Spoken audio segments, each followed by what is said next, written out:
السلام علیکم ورحمۃ اللہ وبرکاتہ۔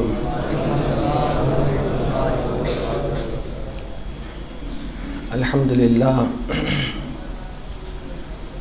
للہ رب العالمین والعاقبۃ للمتقین والصلاة والسلام علی سید الانبیاء والمرسلین وعلی آلہ واصحابہ الطیبین الطاہرین، اما بعد فاعوذ باللہ من الشیطان الرجیم، بسم اللہ الرحمن الرحیم۔ انا فتحنا لک فتحا مبینا لیغفر لک اللہ ما تقدم من ذنبک وما تأخر ویتم نعمتہ علیک ویہدیک صراطا مستقیما۔ آمنت باللہ صدق اللہ العظیم وصدق رسولہ النبی الامین المکین المختار الکریم، ونحن علی والحمد للہ رب العالمین۔ معزز سامعین کرام، میں نے قرآن مقدس کی سورہ فتح کی جن دو آیات کا تذکرہ کیا ہے، اس کے متعلق کچھ گفتگو کرنے سے پہلے آئیے ہم اور آپ مل کر انتہائی ادب و احترام کے ساتھ اپنی اور ساری کائنات کے مرکز عقیدت، نیر تاباں، شاہ خوباں، مکین گنبد خضراء، ہم غریبوں کے غم گسار، نائب پروردگار احمد مصطفیٰ جناب محمد الرسول اللہ ارواح اللہ صلی اللہ علیہ وسلم کی بارگاہ گوہر بار میں جس طریقے سے درود پاک پڑھاؤں با آواز بلند پڑھنے کی کوشش کریں۔ الصلاۃ والسلام علیک یا رسول اللہ، الصلاۃ والسلام علیک یا حبیب اللہ، الصلاۃ والسلام علیک یا نور اللہ، صلی اللہ تعالی علیہ وسلم۔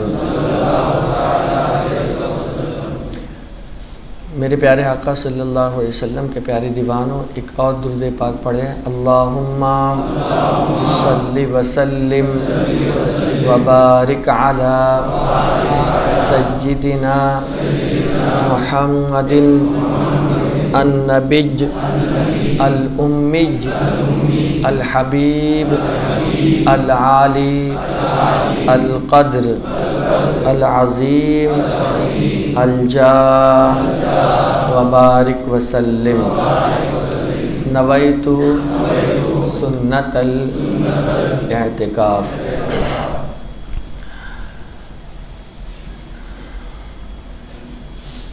آج ماہ رمضان المبارک کی 20 تاریخ ہے اور اسلام کی مکہ کے اعتبار سے یہ سب سے بڑی فتح ہے، جسے فتح مکہ کہا جاتا ہے۔ اسلام جو بڑی تیزی کے ساتھ جس ہجری میں پھیلنا شروع ہوا ہے وہ 8 ہجری فتح مکہ کے بعد ہے، اور آج ہی کی تاریخ میں، آج ہی کے دن میں 20 رمضان المبارک کو اللہ کے رسول علیہ السلام نے کعبۃ اللہ شریف کو فتح مکہ کو آپ نے فتح فرمایا تھا، اور یہ اس کو کھلی فتح کہا گیا ہے۔ اور سورۃ النصر آپ تلاوت کریں گے تو اللہ فرماتا ہے اذا جاء نصر اللہ والفتح، کہ جب آئی اللہ کی مدد اور قریبی فتح، وَرَأَيْتَ النَّاسَ يَدْخُلُونَ فِي دِينِ اللَّهِ أَفْوَاجًا، اور آپ لوگوں کو دیکھیں گے کہ لوگ جو ہے نا دین میں فوج در فوج داخل ہو رہے ہیں۔ فَسَبِّحْ بِحَمْدِ رَبِّكَ وَاسْتَغْفِرْ، تو اپنے رب کی تسبیح بیان کیجئے اور استغفار کیجئے۔ اِنَّهُ كَانَ تَوَّابًا، بے شک وہ توبہ کو قبول فرمانے والا ہے، بہت زیادہ توبہ کرنے والا ہے۔ تو 8 ہجری میں مکہ جو ہے وہ فتح ہوا تھا۔ آخر اس کا کیا وجہ تھی اس کی، اور اس کا سبب کیا ہے یہ فتح مکہ ہونے کی؟ کیونکہ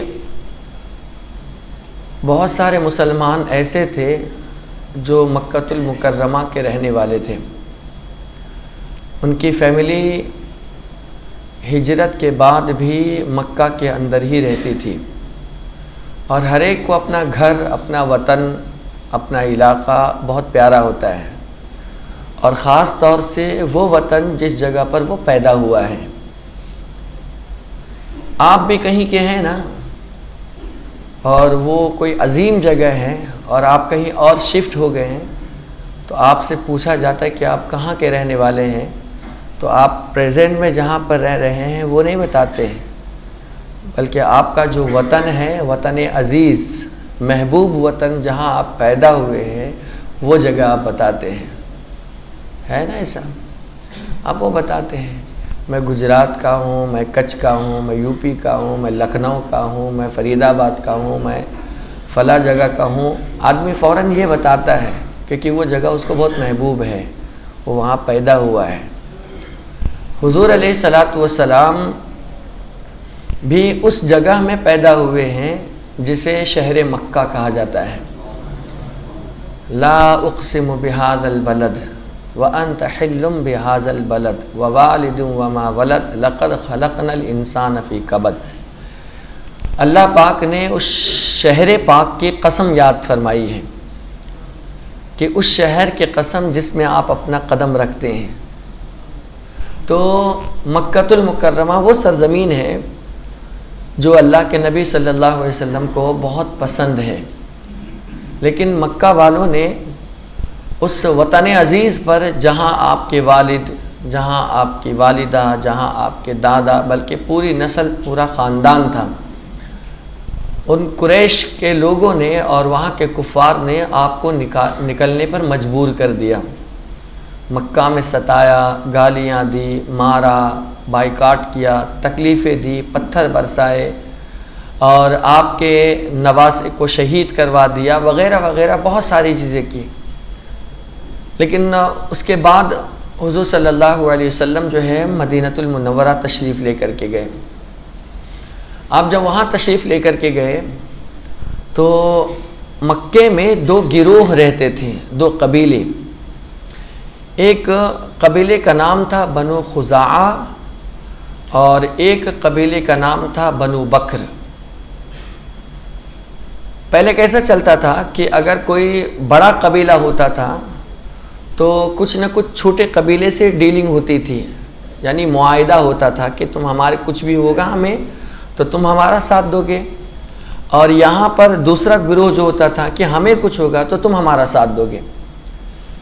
رسول پاک صلی اللہ علیہ وسلم مدینہ طیبہ اگرچہ جا چکے تھے، لیکن حضور صلی اللہ علیہ وسلم کے ساتھ عہد و پیمان جو ہوا تھا، معاہدہ ہوا تھا، وہ بنو خزاعہ کا ہوا تھا کہ اگر مسلمان کو کچھ ہوتا ہے تو بنو خزاعہ ساتھ دے گی، اور بنو خزاعہ کو اگر کچھ ہوتا ہے تو مسلمان ساتھ دے گی۔ اور اس طرف دوسرا جو گروہ تھا بنو بکر، بنو بکر کا معاہدہ جو ہے وہ قریش کے ساتھ تھا کہ قریش کو کچھ ہوگا تو بنو بکر ساتھ دے گی، اور بنو بکر کو کچھ ہوگا تو یہ قریش ساتھ دے گی، اور قریش کو کچھ ہوگا تو بنو بکر ساتھ دے گی۔ یہ آپس میں چل رہا، اور یہ دونوں ایسے قبیلے تھے بنو بکر اور بنو خزاعہ کہ ان کی سالہ سال بہت پرانی رنجش چل رہی تھی۔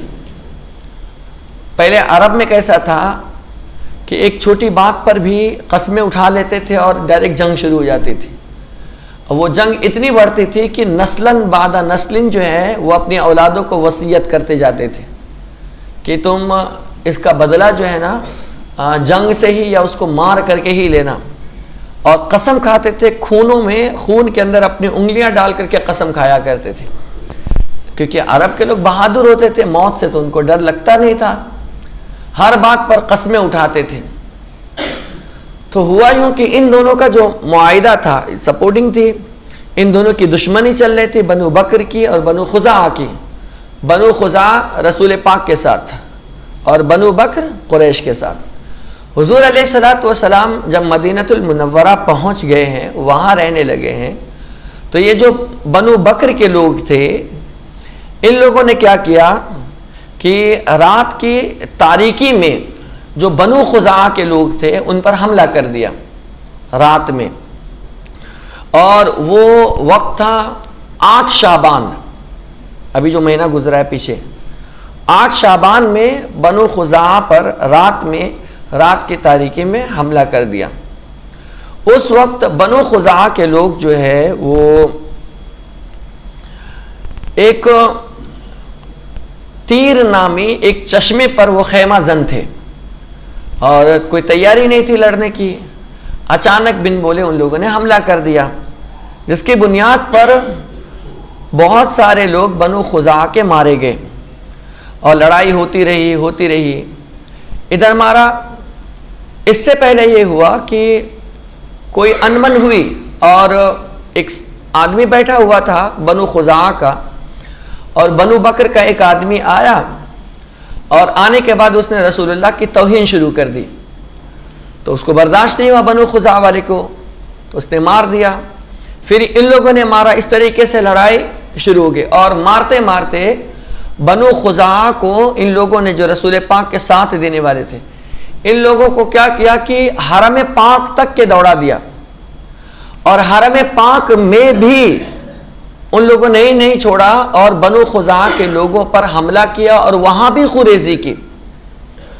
اور جب وہاں خونریزی کی اور حملہ کیا تو بنو بکر کے ایک شخص نے کہا کہ اے نوفل، جو بنو بکر کی طرف سے تھا، اس نوفل سے کہا کہ اے نوفل، اب تو ہم حرم میں داخل ہو گئے ہیں، تمہارا الہ بھی تم جس کو رب مانتے ہو یہ بھی تو اس چیز کو نہیں چاہتا ہے نا کہ حرم میں لڑائی کرے، کیونکہ حرم کہتے ہی اس کو حرمت کی جگہ کو، جہاں جدال، لڑائی جھگڑے یہ سب منع ہے.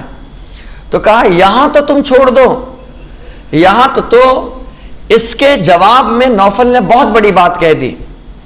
اور اس نے کہا اس نوفل نے کہا کہ اے بنو بکر، آج کوئی الہ نہیں، آج اپنا بدلہ چکا لو. میں عمر کی قسم کھاتا ہوں، تم لوگ حرم میں چوری کرتے ہو تو کیا حرم میں اپنا بدلہ نہیں لے سکتے؟ اور اس طریقے سے ان کو مارو. اور حرم پاک میں بھی ان بنو بکر نے بنو خزاعہ کو مارا. وہیں پر ایک شخص بنو خزاعہ کے اللہ کے نبی صلی اللہ علیہ وسلم کو آواز دی اور کہا یا رسول اللہ صلی اللہ علیہ وسلم ادرکنی، میری مدد فرمائیے. اس وقت اللہ کے نبی صلی اللہ علیہ وسلم مدینہ طیبہ میں جو ہے آپ وضو فرما رہے تھے، رات میں وضو فرما رہے تھے، اور ادھر سے مکے سے آواز لگائی بنو خزاعہ نے، اور وہ آواز میرے آقا صلی اللہ تعالی علیہ وسلم تک پہنچ گئی. اور حضور نے فرمایا نصرتو نصرتو نصرتو یا نصرتو نصرتو نصرتو، تمہاری مدد کی گئی، تمہاری مدد کی گئی، تمہاری مدد کی گئی. یہ ہو گیا. اب اس کے بعد جب ان لوگوں نے لفڑے تو کر لیے، اس سے پہلے قریش میں اور مسلمان میں صلح ہوئی تھی جس کو کہتے ہیں صلح حدیبیہ. جب حضور صلی اللہ علیہ وسلم صلح حدیبیہ میں صحابہ کرام کے ساتھ عمرہ کرنے آئے تھے تو مکہ والوں نے آپ کو مکے میں گھسنے نہیں دیا، داخل نہیں ہونے دیا. مکے کی سرحد پر ہی حضور کو روک دیا گیا تھا اور 3 دن تک کے حضور اسی حال میں تھے.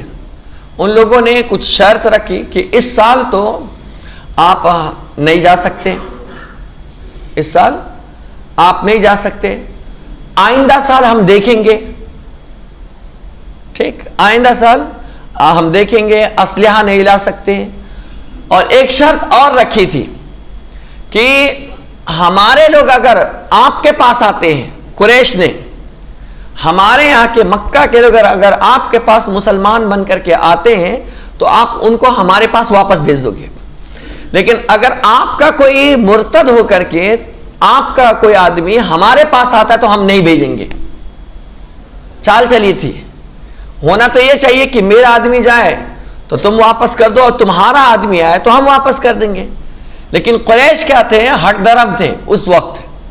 اور کیا لکھوایا کہ میرا آدمی اگر مدینہ جاتا ہے تو تم اسے واپس کر دو گے، لیکن اگر تمہارا کوئی آتا ہے نا تو ہم واپس نہیں کریں گے.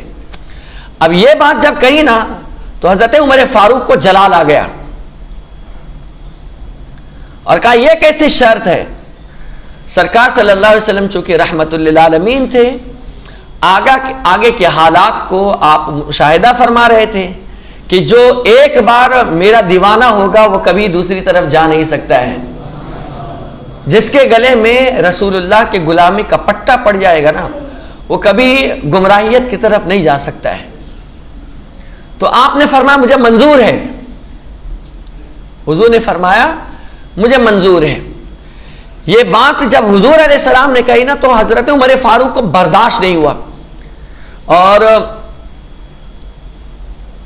شیخ عبدالحق محدث دہلوی نے مدارج النبوہ کے اندر یہ بات لکھی ہے کہ حضرت عمر فاروق کہتے ہیں کہ یہ پہلا موقع ایسا تھا کہ میرے دل کے اندر اسلام کے حوالے سے ڈگمگی شروع ہو گئی تھی کہ شاید ہم حق پر نہیں ہیں. اگر ہم حق پر ہوتے تو برابر کا فیصلہ ہوتا. ہم حق پر نہیں ہیں، شاید ہم غلط ہیں، اس بنیاد پر ایسا معاہدہ ہو رہا ہے اور آپ کو برداشت نہیں ہو رہا تھا. تو آ کر کے حضرت ابوبکر صدیق کے پاس آئے. حضرت ابوبکر صدیق نے ان کے سینے پر ہاتھ مارا اور کہا جو رسول پاک کر رہے ہیں وہ بالکل سچ اور حق کر رہے ہیں. تب جا کر کے ان کو احساس ہوا کہ کہا یہ ہمارے آقا ہے، یہ ہمارے نبی ہے، اور یہ جو کرتے ہیں وہ حق ہی کرتے ہیں. دور اندیش ہے، حضور کے حال پر آپ چھوڑ دو. تب جا کر کے حضرت عمر فاروق ایسا حضرت عمر فاروق کہتے ہیں کہ اس بات کا قلب مجھے آخری وقت تک کے رہا ہے کہ میں نے اپنے اسلام کے بارے میں ایسا کیسے سوچ لیا کہ میرا اسلام صحیح نہیں ہے. اور پھر اسی کے بعد ہوا یہ کہ یہ سب معاہدہ جب ہوا تو حضور صلی اللہ علیہ وسلم واپس چلے گئے کیونکہ معاہدہ ہو گیا تھا. اب قریش نے بنو بکر کے ساتھ مل کر بنو خزاعہ پر حملہ تو کر دیا، لیکن بعد میں ان کو احساس ہوا کہ یہ بات ہم نے غلط کری ہے، یہ غلط ہو گیا ہم سے. تو جملے لکھے ہوئے ہیں ادھر بنو خزاعہ نے مکہ پہنچ کر بدیل بن ورقہ خزاعی اور اپنے ایک آزاد کردہ غلام رافع کے گھروں میں پناہ لی، اور یہ سب پھر عمرو بن سالم کے ساتھ مل کر کے مدینہ طیبہ چلے گئے حضور سے شکایت کرنے کے لیے. اور جب آپ وہاں پہنچتے ہیں یہ بدیل بن ورقہ، تو حضور صلی اللہ علیہ وسلم مسجد نبی شریف میں صحابہ کرام کے درمیان تشریف فرما تھے. تو عمرو بن سالم نے یہ اشعار کہے تھے، یا ربی انی ناشد محمدن حلفنا وحلف ابیہ الا تلدا قد کنتم ولدا وکنا والدا ثم اسلمنا ولم ننزع یدا فانصر ہداک اللہ نصرا ایدا وادع عباد اللہ یأتوا مددا فیہم رسول اللہ قد تجرد ابید مثل البدر یسم سعدا انسیم خصفا وجهه تربدا فی فیلقیہ کالبحر یجری مزبدا ان قریشا اخلفوک الموعدا ونقضوا میثاقک المؤکدا وجعلوا لی فی کداء رصدا وزعموا ان لست ادعو احدا وہم اذل واقل عددا ہم بیوتنا بالتوریت جددا وقتلونا رکعا وسجدا. یہ اشعار جا کر کے اللہ کے رسول علیہ السلام کی بارگاہ میں اس وقت عمرو بن سالم نے کہا، اور یہ جملہ اللہ کی بارگاہ میں کہتے ہوئے حضور کو یہ قصیدہ سنا رہے ہیں. کہا اے پروردگار، میں محمد صلی اللہ علیہ وسلم سے اور ان کے عہد اور ان کے والد کے قدیم عہد کی دہائی دے رہا ہوں کہ یعنی ہم نے جو ہے حضور سے اور ہمارے باپ دادا نے ان کے والد ماجد سے یہ عہد و پیمان کیا تھا اور یہ ہمیشہ سے ہمارے ہاں چل رہا ہے. آپ لوگ اولاد تھے اور ہم جننے والے تھے، یعنی ہماری ماں باپ ہم لوگ کیا اولاد میں سے تھے اور ہم لوگ جننے والے تھے. پھر ہم نے تابع داری اختیار کی، کبھی دست کش نہ ہوئے. اللہ پاک آپ کو ہدایت دے. آپ پرزور مدد کیجئے. حضور سے وہ کہہ رہے ہیں آپ پرزور مدد کیجئے اور اللہ کے بندوں کو پکاریے کہ وہ ہماری مدد کو آئے، جن میں اللہ کے رسول ہوں گے، ہتھیار پوش ہوں گے، چڑھے ہوئے 14ویں چاند کی طرح گورے اور خوبصورت ہوں گے.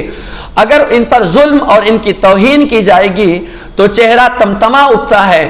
آپ ایک ایسے لشکر جرار کے اندر تشریف لائیں گے جو جھاگ بھرے سمندر کی طرح تلاطم خیز ہوگا.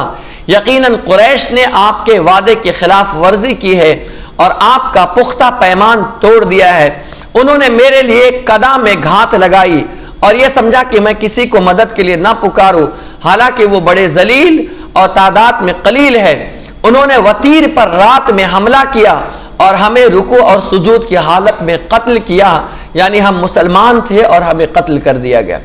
یہ جو اشعار پڑھے گئے تھے اس میں اشارہ یہ تھا کہ اے آقا علیہ السلام، آپ میں اور ہم میں، آپ کے دادا عبد المطلب میں اور ہمارے خاندان میں عہد و پیمان چلتا چلا آ رہا ہے اور آج بکر والوں نے ہمیں مارا ہے، آپ ہماری مدد فرمائیے. یہ اشعار کہہ کر کے جب یہ معاملہ ہوا تو اس طرف مکے میں سب کو ٹینشن ہو گیا کہ یہ لوگ وہاں پہنچے ہوں گے اور حضور سے ان لوگوں نے شکایت کی ہوگی.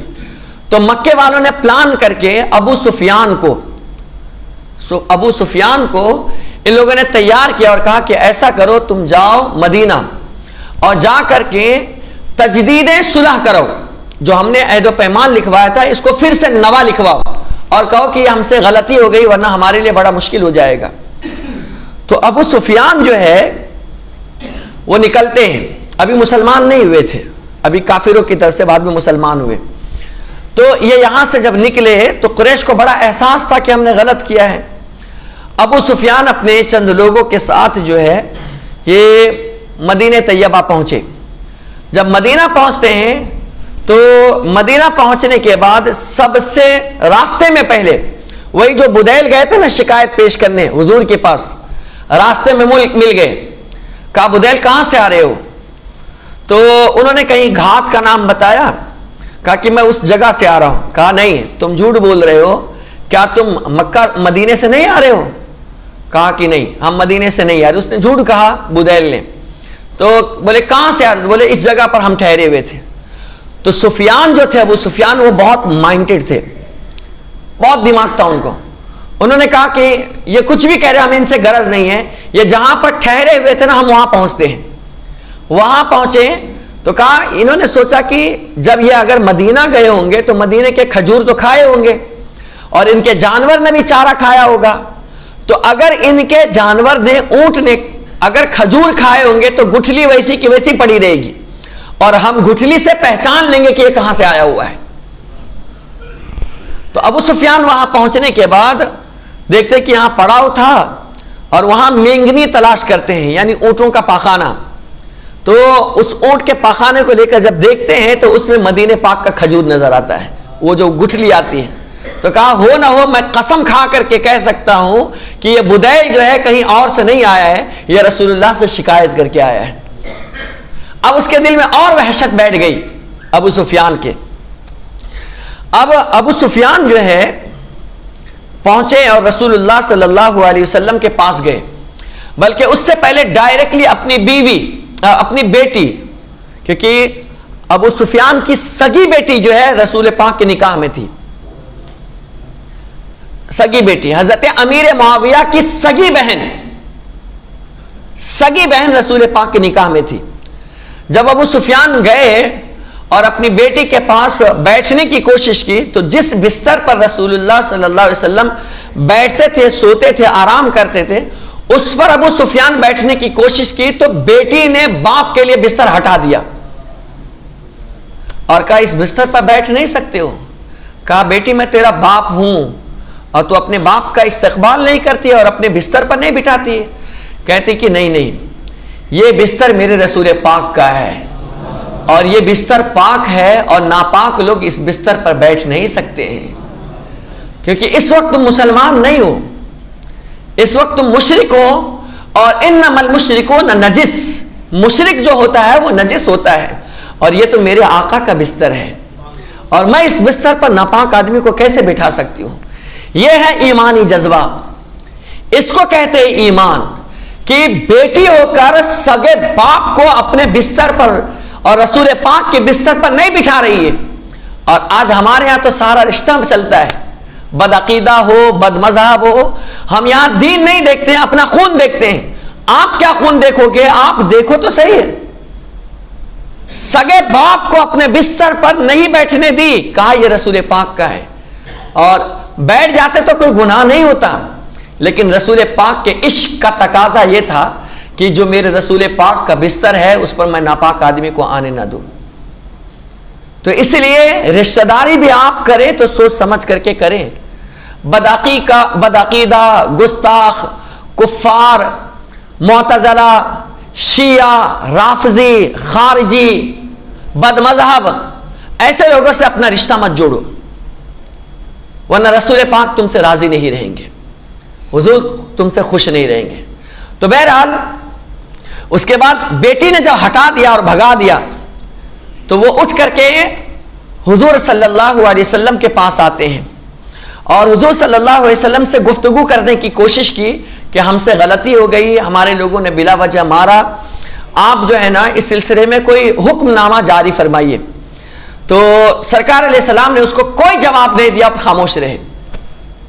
پھر وہ حضور کے پاس سے اٹھا، اور اٹھنے کے بعد حضرت ابوبکر صدیق کے پاس وہ گیا اور ان سے کہا کہ یہ ایسا ایسا ہم سے ہو گیا ہے، تم رسول پاک سے جا کر کے کچھ سفارش کرو نا۔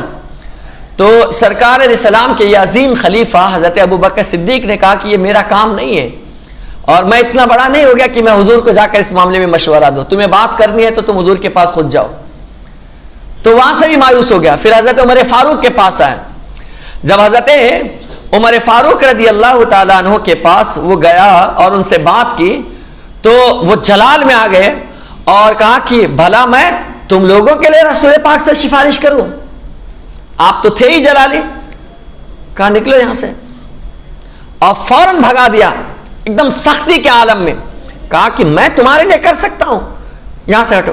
پھر وہاں سے اٹھ کر کے نکلتے ہیں اور اس کے بعد جو ہے حضرت علی رضی اللہ عنہ کے پاس آتے ہیں۔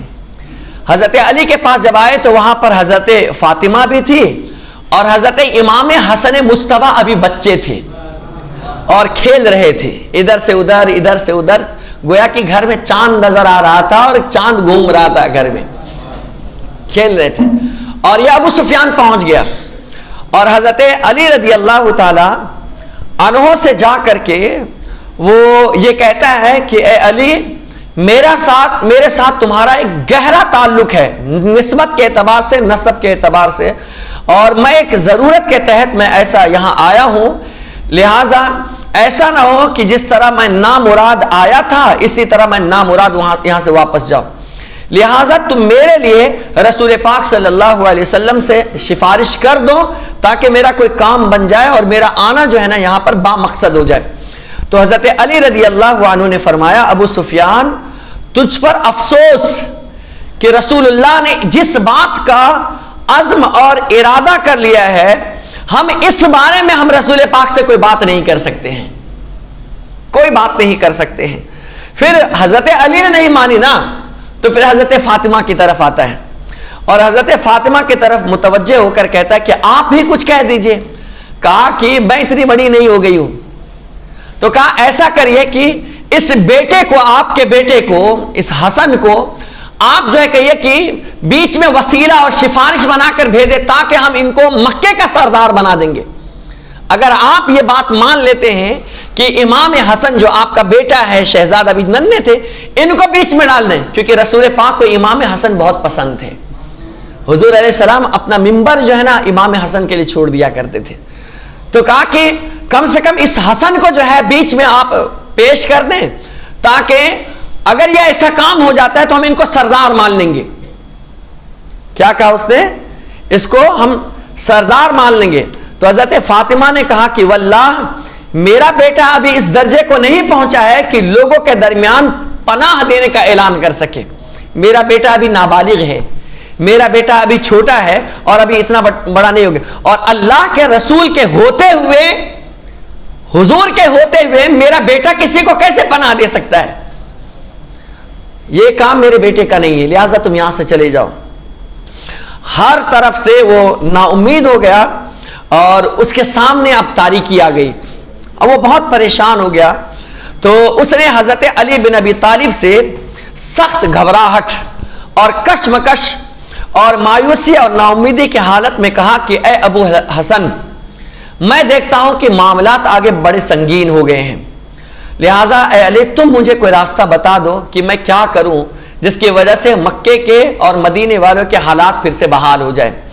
تو حضرت علی نے کہا کہ اللہ کی قسم میں تمہارے لیے کوئی کارآمد چیز نہیں جانتا، میں تم کو کوئی مشورہ میں ایسی نہیں دے سکتا کہ جو تمہارے حق میں بہتر ہو، لہٰذا تم بنو کنانا کے سردار ہو، ایک کام میں تمہیں بتا سکتا ہوں، اگر تم اتنی ہمدردی جتا رہے ہو میرے ساتھ تو میں ایک کام تم کو کہہ رہا ہوں، اور وہ کیا ہے کام کہ تم مدینے کے مسجد نبوی میں چلے جاؤ، مسجد میں، اور وہاں کھڑے ہو کر اعلان کر دو کہ میں امان کا اعلان کر رہا ہوں، میں امان کا اعلان کر رہا ہوں، ہماری طرف سے امان ہے، مدینے والوں کو امان ہے۔ اور یہ گیا اور اعلان کر دیا، لیکن اعلان جب وہ کس نے کیا تو کسی بھی صحابی نے اس کے اعلان پر کوئی دھیان ہی نہیں دی، نہ حضور نے اعلان پر دھیان دیا نہ صحابہ نے اعلان دیا، اور وہ اس کے بعد مایوسی اٹھا کر کے وہ مکہ المکرمہ چلا گیا۔ اب مکہ جانے کے بعد مکہ والوں نے ان سے کیا پوچھا وہ اذان کے بعد آپ کے سامنے پیش کرتا ہوں۔ رسول اللہ صلی اللہ تعالی علیہ وسلم، تو میں یہ عرض کر رہا تھا یہ پورا واقعہ چل رہا ہے فتح مکہ کا، میں پوری تفصیل آپ کے سامنے رکھ رہا ہوں۔ پھر اس کے بعد ابو سفیان جو ہے وہ مدینے میں اعلان کر کے وہ مکہ پہنچ گئے۔ جب مکہ پہنچے تو قریش کے پاس جب یہ پہنچے تو لوگ پوچھنے لگے کہ کیا حال ہے، تو ابو سفیان نے کہا کہ میں محمد صلی اللہ علیہ وسلم کے پاس گیا، بات کی تو واللہ انہوں نے کوئی جواب نہیں دیا۔ پھر میں ابو قحافہ کے بیٹے یعنی حضرت ابو بکر کے پاس گیا تو ان کے اندر میں نے کوئی بھلائی نہیں پائی، یعنی مجھے بھگا دیا۔ اس کے بعد میں عمر بن خطاب کے پاس گیا تو سب سے زیادہ کٹر دشمن ان کو میں اپنے حوالے سے پایا۔ پھر علی کے پاس گیا تو انہیں سب سے زیادہ نرم پایا، انہوں نے مجھے ایک رائے دی اور میں نے اس پر عمل بھی کیا، لیکن پتہ نہیں کہ وہ کارآمد ہے بھی یا نہیں۔ تو لوگوں نے پوچھا وہ رائے کیا تھی جو علی نے تمہیں دی ہے؟ تو ابو سفیان نے کہا وہ رائے یہ تھی کہ میں لوگوں کے درمیان امان کا اعلان کر دوں، اور میں نے اعلان کر بھی دیا۔ تو قریش نے کہا کہ کیا محمد صلی اللہ علیہ وسلم نے اس اعلان کو، تمہارے اس امان کو قبول کیا ہے، نافذ کیا؟ تو ابو سفیان نے کہا کہ نہیں۔ تو لوگوں نے کہا کہ تیری تباہی ہو، اس علی نے تیرے ساتھ محض کھلواڑ کیا ہے۔ کیا کیا ہے؟ ابو سفیان نے کہا کہ اللہ کی قسم اس کے علاوہ میرے پاس اور کوئی صورت بھی تو نہیں تھی، یعنی اس طریقے سے بات ان لوگوں نے کی۔ اب یہ ہو گیا، اب اس کے آنے کے بعد اب غزوے کی تیاری ہوتی ہے، فتح مکہ کی۔ طبرانی شریف کے اندر حدیث پاک ہے کہ رسول اللہ صلی اللہ علیہ وسلم نے یہ جو ان لوگوں نے عہد توڑا تھا اس کے 3 دن کے بعد، بلکہ اس سے 3 دن پہلے ہی حضرت عائشہ صدیقہ رضی اللہ تعالیٰ عنہ کو حضور پاک علیہ السلام نے حکم دیا تھا کہ عائشہ آپ جو ہے نا ساز و سامان تیار کریں، لیکن کسی کو یہ پتہ نہ چلنے دے کہ ہم کہاں کے لیے تیاری کر رہے ہیں، یہ پتہ نہ چلنے دے کہ ہم کہاں کی تیاری کر رہے ہیں۔ حضرت عائشہ تیاری کر رہی تھی کہ حضرت ابو بکر صدیق رضی اللہ تعالیٰ عنہ تشریف لے کر کے آئے۔ تو کہا بیٹی کہاں کی تیاری ہے؟ تو کہا پاپا مجھے تو پتہ نہیں ہے، حضور نے بس ہم سے اتنا کہا ہے کہ ہمیں تیاری کرنی ہے۔ تو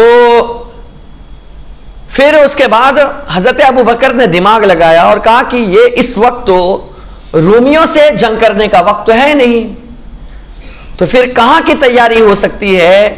پھر وہ حضور علیہ السلام کے پاس پہنچے تو رسول پاک علیہ السلام سے پوچھا انہوں نے کہ حضور علیہ السلام کا کہاں کا ارادہ ہے؟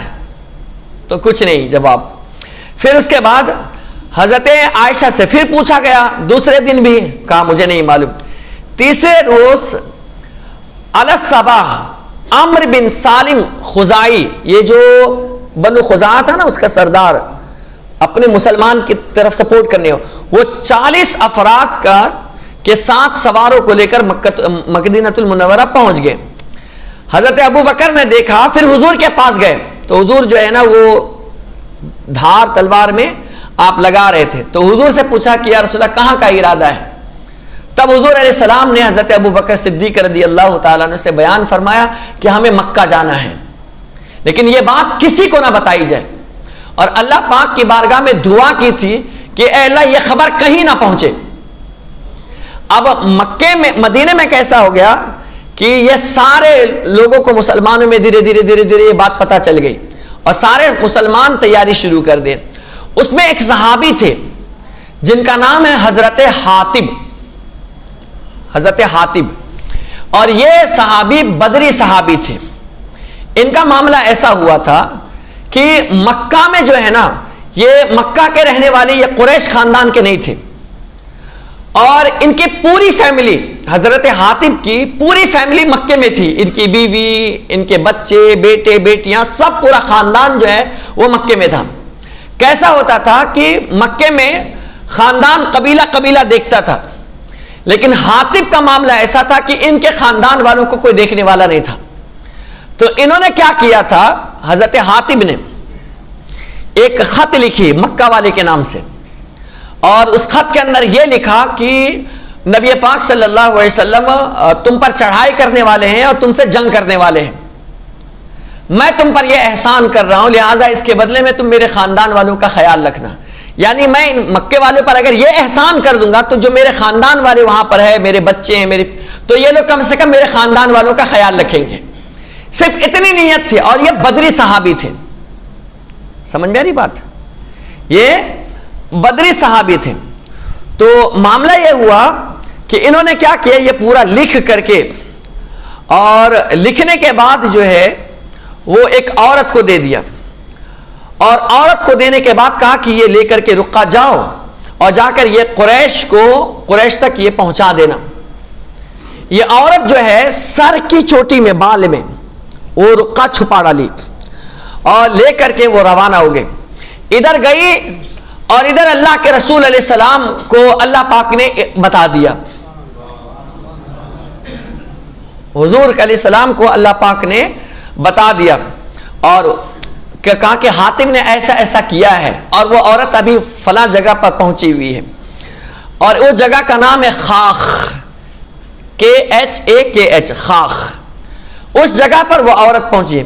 اللہ کے رسول علیہ الصلوۃ والسلام حضرت علی، حضرت مقداد اور حضرت زبیر، ان تینوں کو بلایا، اور تینوں کو بلانے کے بعد حضور علیہ السلام نے فرمایا کہ ابھی یہاں سے نکلو، اور اس خاخ کا جو ایک گارڈن ہے وہاں پر وہ عورت بیٹھی ہوئی ہے، اور وہ یہاں سے ایک خط لے کر کے گئی ہے، اسے جاؤ اور پکڑ کر کے لے کر آؤ، اور وہ خط لے کر کے آؤ اس سے۔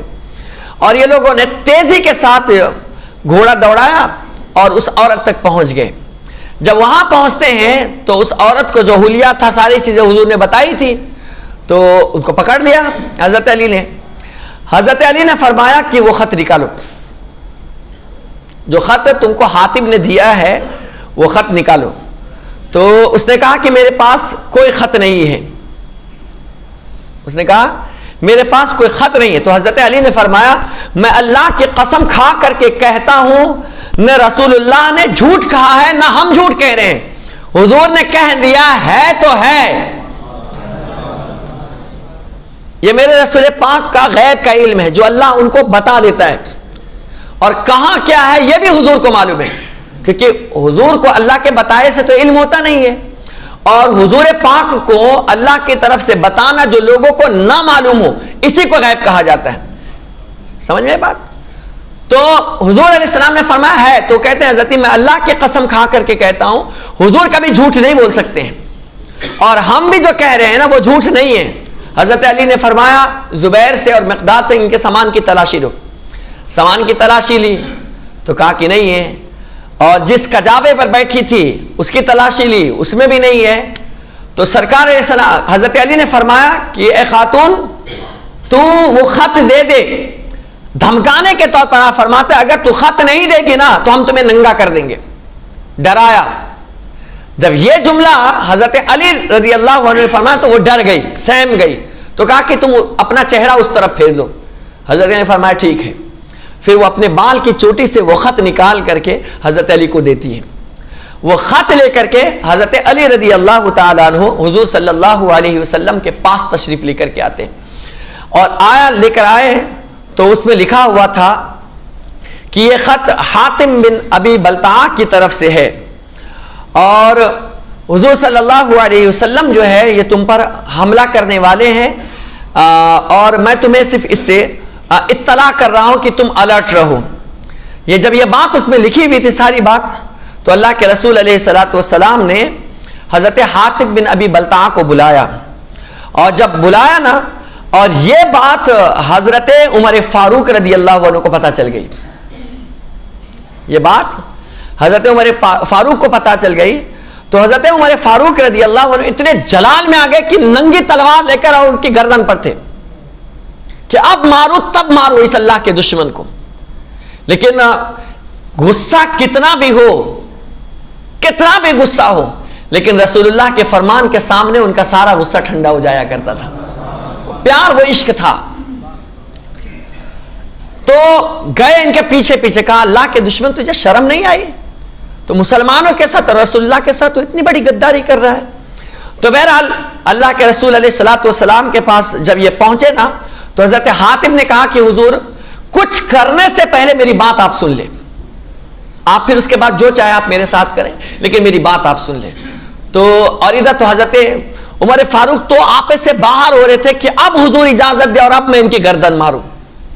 یہ دشمن خدا ہے، دشمن رسول ہے، اتنی بڑی غداری کری انہوں نے، برداشت نہیں ہو رہا تھا ان سے۔ لیکن حضور علیہ السلام نے فرمایا کہ عمر ٹھہر جاؤ،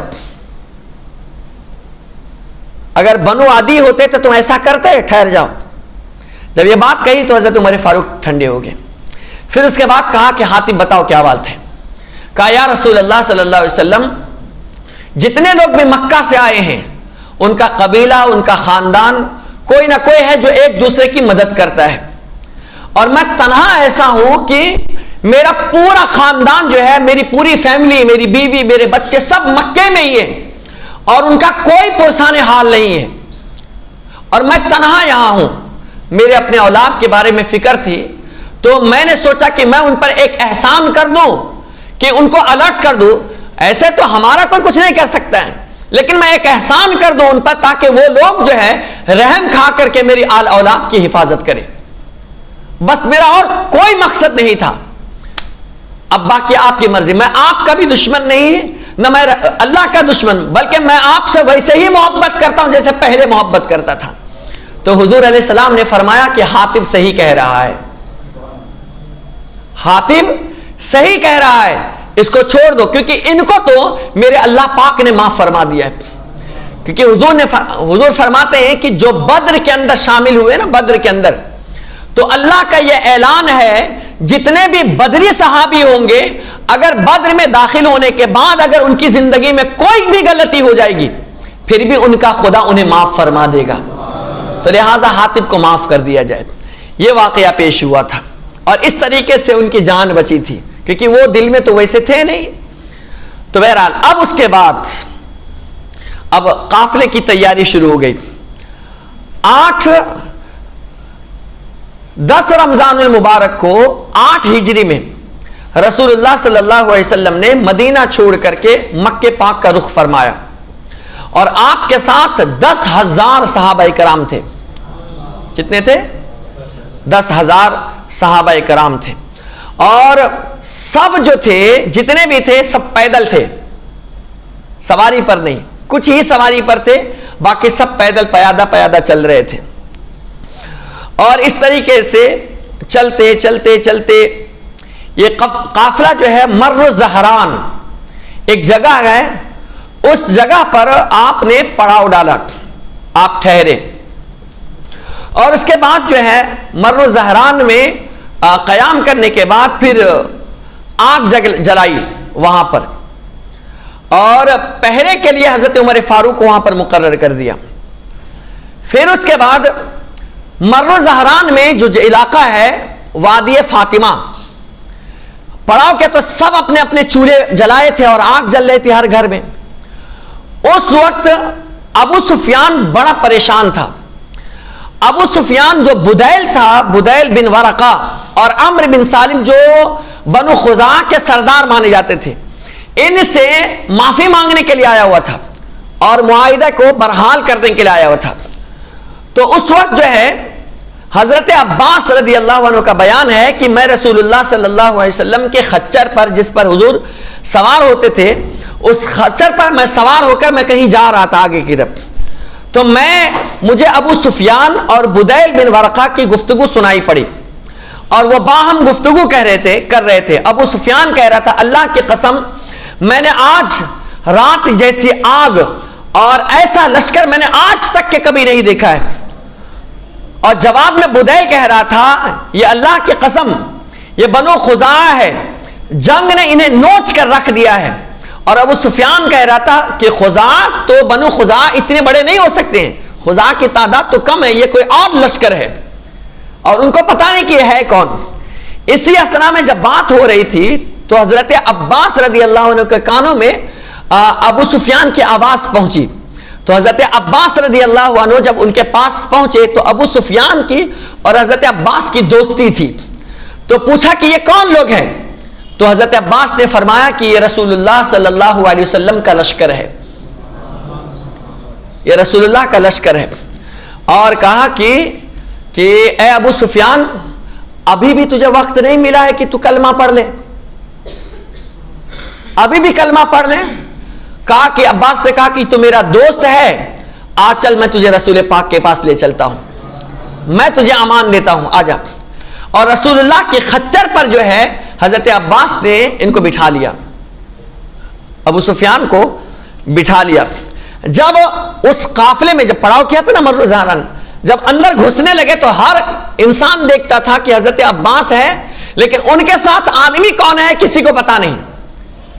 تو لوگ پوچھتے تھے کون ہے یہ، تو حضرت عباس کو جواب نہیں دیتے تھے. لیکن جب رسول اللہ کا خچر دیکھتے تھے تو صحابہ چپ بیٹھتے تھے کہ ہو سکتا ہے رسول پاک کا کوئی مہمان ہو. لیکن جب حضرت عمر فاروق کے قافلے خیمے کے پاس سے گزرے نا تو آپ نے پہچان لیا یہ تو اللہ کا دشمن ہے. اور عباس سے کہا عباس تم نے اس کو رسول اللہ کے خچر پر کیسے بیٹھا لیا؟ اور حضرت عمر فاروق نے پیچھے سے ان کو دوڑا دیا. اور جیسے ہی دیکھا کہ حضرت عمر فاروق دوڑا رہے تو خچر پہ ایڑ لگائی اور تیزی کے ساتھ بھگاتے ہوئے رسول پاک کے خیمے میں پہنچ گئے. اور جیسے رسول پاک کے خیمے میں حضرت عباس ابو سفیان کو لے کر پہنچتے ہیں اور ادھر حضرت عمر فاروق بھی فوراً گھس گئے. یعنی آپ دیکھیے کیسا تھا اسلام کا جذبہ اور صحابہ کرام کا معاملہ. بڑا مزہ آتا ہے اس کو سننے میں اور بولنے میں، دل کرتا ہے کہ یہ چلتا رہے سسٹم. لیکن ابھی چونکہ نماز وغیرہ کا بھی مسئلہ ہے، 15 ٹائم ایسے ہی ہو گیا. تو وہاں پہنچے حضرت عباس رضی اللہ عنہ نے فرمایا کہ میں نے یا رسول اللہ ان کو امان دے دی ہے. اور حضرت عمر تو مارنے کے چکر میں تھے تو کہا کہ میں نے ان کو امان دے دی ہے. رسول پاک صلی اللہ تعالی علیہ وسلم نے فرمایا کہ اسے ابھی میرے پاس سے لے جاؤ، اس کو صبح لے کر کے آنا. تو حضرت عباس نے رات بھر اپنے خیمے میں ان کو سلایا اور جب صبح ہوئی تو رسول پاک صلی اللہ علیہ وسلم کی بارگاہ میں ابو سفیان کو لایا گیا. تو اس وقت حضور علیہ السلام نے فرمایا کہ ابو سفیان تم پر افسوس ہے کہ اب بھی تمہارے لیے وقت نہیں آیا کہ تم جان سکو کہ اللہ کے سوا کوئی معبود نہیں ہے. ابو سفیان نے کہا میرے ماں باپ آپ پر قربان ہو، آپ کتنے بردبار اور کتنے کریم اور کتنے خوش پرور انسان ہیں کہ ہم نے اتنا کچھ کرنے کے باوجود بھی آپ ہمارے ساتھ اتنا اچھا سلوک کر رہے ہیں، ہمیں امان دے رہے ہیں، ہمیں پیار دے رہے ہیں. تو کہتے ہیں کہ میں اچھی طرح سمجھ چکا ہوں کہ اگر اللہ کے ساتھ اگر اور بھی کوئی خدا ہوتا تو وہ میرے کام ضرور آیا ہوتا، لیکن اب مجھے پتا چل چکا ہے کہ میں اتنی پریشانی میں ہوں اور میرا کوئی خدا کام نہیں آ رہا ہے. اس کا مطلب کائنات میں کوئی خدا نہیں ہے تو صرف ایک ہی ذات ہے، وہ اللہ کی ذات ہے، وہ اللہ کی ذات ہے. میں سمجھ چکا ہوں. پھر آپ نے فرمایا ابو سفیان تم پر افسوس، کیا تمہارے لیے اب بھی وقت نہیں آیا کہ تم جان سکو کہ میں اللہ کا رسول ہوں؟ تو پھر ابو سفیان نے کہا میرے ماں باپ آپ پر فدا، آپ کس قدر بہادر ہے، کس قدر کریم ہے اور کس قدر صلہ رحمی کرنے والے ہیں. کہا اس بات کے متعلق تو اب بھی میرے دل میں کچھ نہ کچھ کھٹک ہے، یہ میرا دل نہیں مانتا ہے کہ آپ اللہ کے رسول ہے. اس کے بارے میں کچھ تردد ہے، لیکن خدا کے بارے میں تو کنفرم ہو گیا کہ خدا ایک ہے. لیکن پھر اس پر حضرت عباس نے کہا ارے گردن مانے جانے کی نوبت آنے سے پہلے، گردن اڑنے سے پہلے کلمہ پڑھ لے. یہ جو تو کہہ رہا ہے نا ابھی کام تیرا ہو جائے گا، کیونکہ حضرت عمر پیچھے ہی تھے. کہا یہ آنے سے پہلے ابھی توبہ کر لے. اور جب یہ بات کہی نا تو ان کا دل تھوڑا سا ٹھنڈا ہوا، اور پھر اسی وقت جو ہے حضرت ابو سفیان رضی اللہ تعالیٰ عنہ حضور کی بارگاہ میں کلمہ پڑھتے ہیں اور دائرہ اسلام میں داخل ہو جاتے ہیں. یہ آپ کی ہسٹری تھی اسلام لانے کی. پھر ان کو جب الگ کیا تو حضرت عباس نے حضور سے کہا کہ یا رسول اللہ صلی اللہ علیہ وسلم یہ تھوڑا سا اعزاز پسند ہے. ہوتا ہے نا کہ کوئی آدمی بڑا ہوتا ہے تو ہمیشہ بڑا ہی رہنا چاہتا ہے. تو کہا کہ یا رسول اللہ یہ تھوڑا اعزاز پسند ہے، آپ ان کے لیے کچھ نہ کچھ جملے ارشاد فرما دیں تاکہ اس کا بڑک پن جو ہے نا یہ ہمیشہ برقرار رہے اور یہ اسلام میں ہمیشہ رہے. تو سرکار علیہ السلام نے اعلان فرمایا ٹھیک ہے اے لوگوں سنو کہ جو ابو سفیان کے گھر میں داخل ہو جائے گا میں اسے امان عطا فرما دیتا ہوں. میں اسے تو یہ اعزاز میرا تو آپ خوش ہو گئے. جب یہ اعلان سنایا نا ابو سفیان نے تو ہندا بنت عتبہ جو تھی آپ کی بیوی، وہ بھی ابھی مسلمان نہیں ہوئی تھی، تو حضرت ابو سفیان کی داڑھی پکڑ کر نوچنے لگی اور کہا یہ کیا کہہ رہا ہے، اتنا بزدل ہو گیا تو. کہا کہ تیرے گھر میں سب گھس جائیں گے. کہا رسول پاک صرف اتنا ہی نہیں، کہا کہ جو اپنی طرف سے اپنا گھر بند کر لے، ہاں بند کر رہا ہوں رکو، جو اپنی طرف سے گھر بند کر لے اسے بھی امان ہے، جو حرم میں آ جائے انہیں. لیکن اس کے ساتھ ساتھ رسول پاک نے یہ بھی فرمایا جو میرے گھر میں داخل ہو جائے اسے بھی اللہ پاک امان عطا فرما دے گا. یہ پھر اس کے بعد اب ٹائم ہی نہیں بچا ہے، کیا بیان کریں. انشاءاللہ یہ آ چکی 21ویں شب ہے رات میں، اور حضرت مولا مشکل کشا کی شب ہے، شیر خدا کی. آج کی شب میں وصال ہوئے تو یہ فتح مکہ کا جو ہے نا یہ جو آدھا بچا ہوا ہے کل انشاءاللہ فجر کے بعد بیان کروں گا. اصحاب کہف کا چل رہا ہے اس کو تھوڑا پوسٹ پون کروں گا، یا نہیں اس کو چلنے دیتا ہوں. کل ظہر میں آئیے آپ لوگ، کل ظہر میں انشاءاللہ اس کو میں تمام کر دوں گا، اور فجر میں اصحاب کہف کا واقعہ چلے گا. آپ لوگوں سے گزارش ہے کہ آپ لوگ شرکت فرمائیں. ایک اور اعلان سماعت کر لیں بس 1 منٹ کے لیے کہ الحمدللہ سنی دعوت اسلامی اس وقت پوری دنیا میں کام کر رہی ہے جیسا کہ آپ کو بھی پتہ ہے، اور تقریباً سنی دعوت اسلامی نے 60 کے قریب مدرسوں کا قیام کیا ہے، 60 کے قریب، اور 15 اسکول چلا رہی ہے. 15 اسکول، بڑے بڑے اسکول چلا رہے ہیں. ہوا یوں ہے کہ یہ جو لاک ڈاؤن 2 سال کا لگا ہے، ہمارے یہاں ایسا سسٹم تھا جس میں میں خود پڑھا ہوں، اور آج الحمدللہ آپ لوگوں کی دعاؤں سے اسی جگہ میں پڑھا بھی رہا ہوں، اور میں مفتی کا کورس بھی وہیں سے شروع کی ہے، تو سب میرا وہیں سے چل رہا ہے. الحمدللہ ہوا یوں کہ تعلیم بہت اچھی ہوتی ہے، پڑھائی بہت اچھی ہوتی ہے. یہ جو لاک ڈاؤن آیا نا تو ہمارے یہاں پہلے چندے کا سسٹم نہیں تھا، کیونکہ 2 ہی 3 لوگ تھے جو الحمدللہ پورا کر دیتے تھے. لیکن اس لاک ڈاؤن نے لوگوں کی کمر توڑ دی تھی، جیسا کہ آپ کو بھی پتا ہے. حالت بہت خراب ہو گئی ہے ہر جگہ کی، خاص طور سے مدارس کی. تو ایسے ماحول میں اب مجبوری ایسی آ گئی ہے کہ اب اعلان کرنا پڑ رہا ہے. تو حضرت کی طرف سے یہ حکم ہے ہمارے لیے کہ کچھ مخصوص حضرات ایسے ہوں جو مدرسوں کی کچھ خدمت کر سکے، جس سے تعلیم. آپ کو بتاؤں اس سال ہمارے مدرسے سے 60 بچے حافظ قرآن بنے ہیں، 60 بچے، اور 14 بچے قاری قرآن بنے ہیں، اور 14 بچے عالم دین بنے ہیں. 9 سال کا بچہ 11 مہینے میں حافظ قرآن بن گیا ہے. اور اس سال 14 سال کا بچہ ایک بیٹھک میں الحمد شریف سے لے کر کے والناس تک ایک بیٹھک میں پورا قرآن سنایا ہے. یہ ہماری سنی دعوت اسلامی کے مدرسے کی خصوصیت ہے. آج اس مدرسے کو آپ کی ضرورت ہے، تو اس لیے میں آپ کے سامنے یہ اعلان کر رہا ہوں. جتنی حسب حیثیت ہو، 10,000 20,000 30,000 40,000، آپ جو مدد کر سکتے، جس حیثیت سے مدد کر سکتے ہیں. کیونکہ دیکھیے مدرسہ ہی ہے جو آپ کے ایمان کو اور آپ کے اسلام کو محفوظ کر رہا ہے. ہم بھی اسی مدرسے سے پڑھے ہوئے تب جا کر کے آج ہم آپ کی اصلاح کر پا رہے ہیں، اور اگر مدرسہ نہ ہو تو یہ قوم بکھر کر کے رہ جائے گی۔ تو اس لیے میں آپ سے گزارش کرتا ہوں کہ صحیح جگہ پر آپ اپنا پیسہ لگائیے، اور سنی دعوت اسلامی کے اس مدرسے کی آپ بھرپور اپنی حسب حیثیت آپ مدد کیجئے، تاکہ بچے وہاں قرآن پاک سیکھ کر کے اور عالم دین بن کر کے دین کی خدمت کر سکے۔ تو جن کو بھی اس سلسلے میں حصہ لینا رہے، یا زکوٰۃ کی رقم ہو یا پرسنل رقم وہ کوئی دینا چاہتا ہے، تو وہ براہ راست مجھ سے، کسی اور سے نہیں، وہ میرے پاس ہی اس کا حصہ ہے، تو مجھ سے آپ رابطہ کریں، اور آپ رسید ضرور، بغیر رسید کے کسی کو پیسہ نہیں دینا کہ میں امام صاحب کو آپ دے دینا، کسی کو آپ، ایسا نہیں، میرے ہاتھ میں ہی دو، میں نہیں ہوں تو دوسرے ٹائم میں آ کر کے دو، لیکن اس مدرسے کی آپ مدد کیجئے۔ اللہ پاک آپ سب کو جزائے خیر دے، اللہ آپ کے علم میں، عمر میں، روزی میں، کاروبار میں خوب برکت عطا فرمائے۔ السلام علیکم ورحمۃ اللہ وبرکاتہ۔